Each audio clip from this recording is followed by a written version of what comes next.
So when I was 19, I had an opportunity to go up onto this remote island of Penryn. I grew up in the Cook Islands, and I had a friend, and his name was Junior Papa, and we decided to go up to the northern group island of Penryn, also known as Tongareva or Mangarongaro. And the only way you're really going to get up there is on a boat. They have a plane, but it doesn't fly up there too often. And so we jumped on a boat and went up to Penryn. And I clearly remember as we came into the harbour through the passage of Penryn, my friend Junior just jumped off the boat. You know, you'd been out there for a week on the boat and couldn't wait to get to the island, so he jumped in and swam.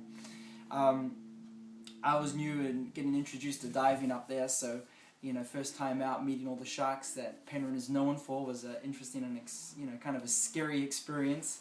There's white tip and hammerhead and all sorts of other sharks that are all well fed because there's lots of tropical fish up there, but they're also very curious, and so they want to come and investigate who this new white boy is that's swimming in their waters.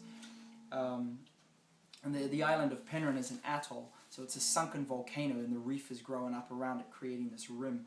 And it's about 15 miles across the lagoon, which, when you're on sea level, results in the other side of the atoll actually going over the horizon. So it disappears as it goes over this ring.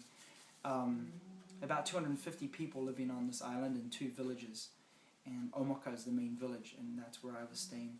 And so every day you go out, and there's not a lot of power, so refrigeration isn't good, so you got to go out fishing every day, and the fish is gorgeous, beautiful, and just completely untouched lagoon. Coral heads that are exceptional.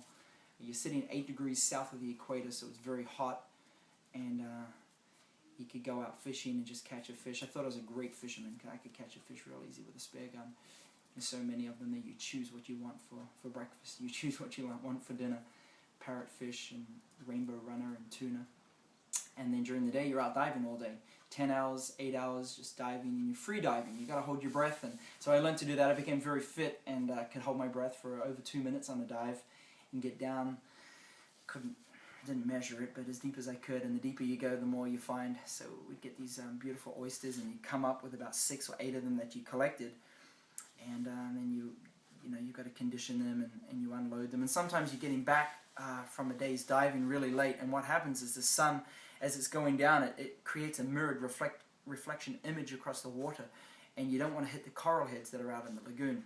So if it gets too late and you're not going to see a coral head and you don't want to hit it, you kind of just got to camp on the closest island. You didn't bring anything with you, so you're tired, you're exhausted, you catch a few fish, you can't even be bothered cooking it, so you kind of eat it raw and then fall asleep on the warm sand and wake up in the morning and back out diving again. So yeah, I was probably pretty fit. On an atoll there's no soil, so no fruit or vegetable trees are growing very much, just coconuts. Coconuts is all you got. Coconuts and fish and seaweed. So that was my diet. The island is Polynesian people that live up there are beautiful, friendly, very, very accommodating and welcoming, and have a wonderful culture that I was able to enjoy when I was up there. And that's the main money maker that they have in Penryn. There's no tourism, or there's no shops. Just the boat comes in once every 3 months, and everybody in the village goes to the harbour to help unload this boat and get all the produce, or the flour and the gas off it, so that they can last up there for a few more months till the next boat comes. And just the